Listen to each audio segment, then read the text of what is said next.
Happy 4th of July weekend. I hope you and your family are having a nice, enjoyable time during these days. I wore a red, white, and blue ensemble here in honor of our holiday this weekend.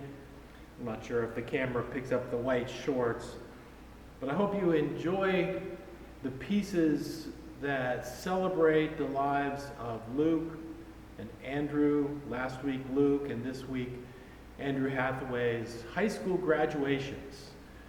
I know Ron had a good time putting those together, and we hope that the Reese family and the Hathaway family feel surrounded by your love and your prayers for their two outstanding young persons. We're working hard also on another front to prepare for in-person worship in our sanctuary. We're working away at all the details for that and want to keep you informed about that so that probably by the end of this month that we can accomplish that. But I want to talk with you this morning about the second half. It's the second half of 2020. Yes, we've passed that middle point, and this is the first Sunday of July. Do you yet have a flavor of this year? Is that kind of something you could maybe reflect on? Any thoughts, any feelings, any word pictures maybe to characterize your experience of the past 6 months?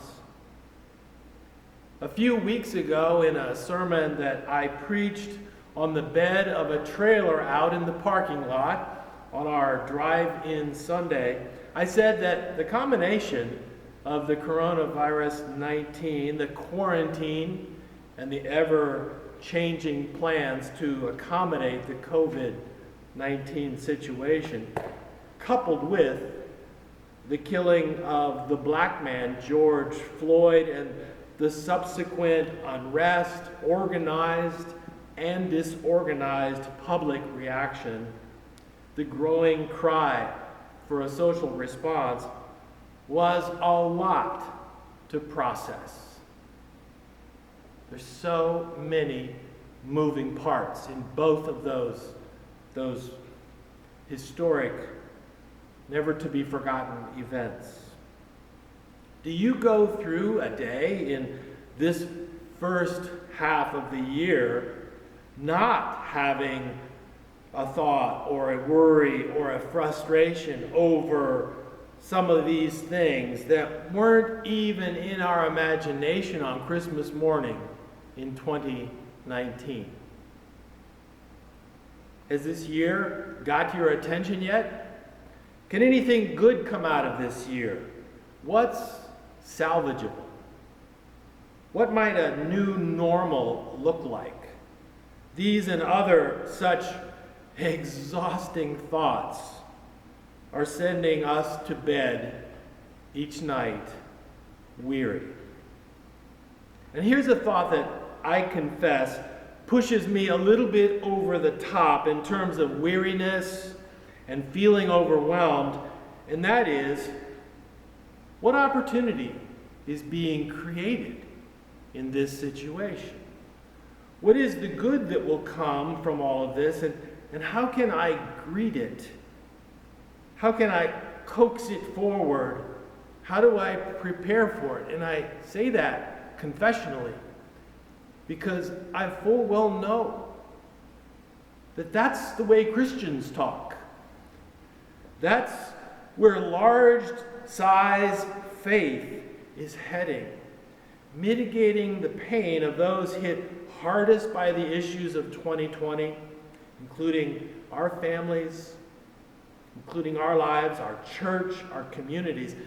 That takes so much energy, and it leaves little left for looking beyond the horizon for those opportunities. But Luke Reese is looking beyond the horizon, and Andrew Hathaway is looking beyond the horizon. In fact, all youth are looking beyond the horizon, looking for the opportunities, even in the context of those things that weigh upon us. I returned from a youth retreat, a life-changing youth retreat many years ago with a group of very energized, forward-thinking, thinking on the horizon, thinking youth who came back to their church full of ideas for new things, new possibilities that would allow them to pour in this newfound love of Jesus in their lives into the midst of their church. And they found a good bit of resistance. And they asked the question that I'll never forget: why do people who live by faith, why are they so surprised by change? Why are they thrown off when things down the road look to be altered? Well, the second half of 2020 is a period of time that I want to call seeking holy wisdom. And I want to spend the Sundays of this month of July looking at different aspects of how we can place ourselves in a time and a space where we can allow God's holy wisdom, being people who've received salvation in his Son Jesus, can walk with Jesus and find his teachings, his guidance, and his presence, and to surround us with his holy wisdom. Creating an opening for whatever is good and right and more in line with God's time, God's use of the time we're in for a fullness, for a God opportunity, is known in the Bible as kairos, or kairos time, or moments. It's used frequently, the fullness of time, God's time. In the message in the drive-in worship, I attempted to introduce a thought. It's a big thought. It's a God-sized thought. Do we have time here? I know we've got a timekeeper here, but do we have time for a God-sized thought? That thought is perhaps this is a kairos moment. Perhaps we're in the midst of a kairos moment, and as a Christian, we don't want to miss being close to God in a moment such as this. Kairos is a word that means time, not in the sense of the months of the year, but a measure of time that does include a crisis, something that's long awaited for, an opportune or a seasonable time. And from the perspective of those who are living their life on this earth, it includes disruption and discomfort. But from the perspective of God, it's viewed as this is the time.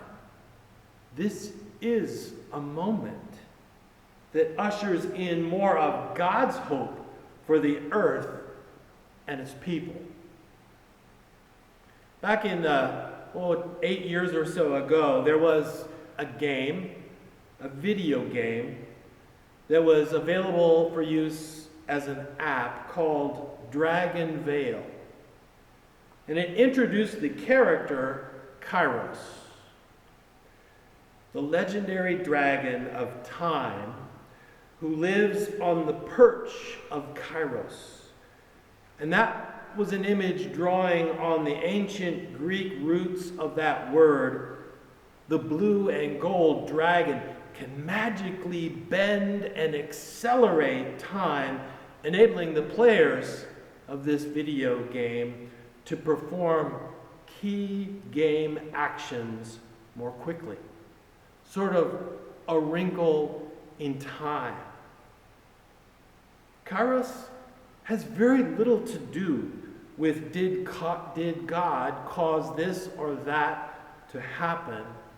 Kairos is always about what can you and God accomplish that in a normal time, normal flow of life just never seems to happen. If the time we're in is a kairos moment, we need to get closer to God.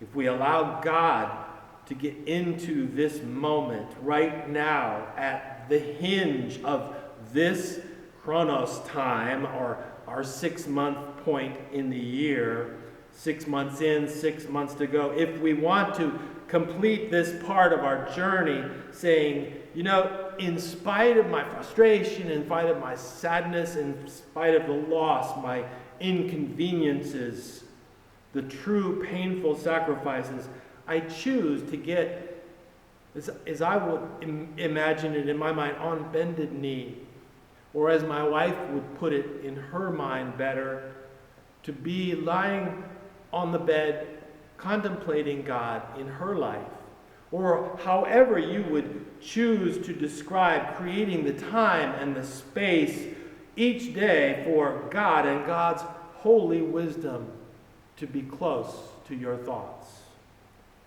such that my thinking, my feelings, my doing, and my planning, I can see now that God created you and me for such a time as this. I want to come back in a moment and tell you a story. It gives a picture of exactly what this can look like in your life.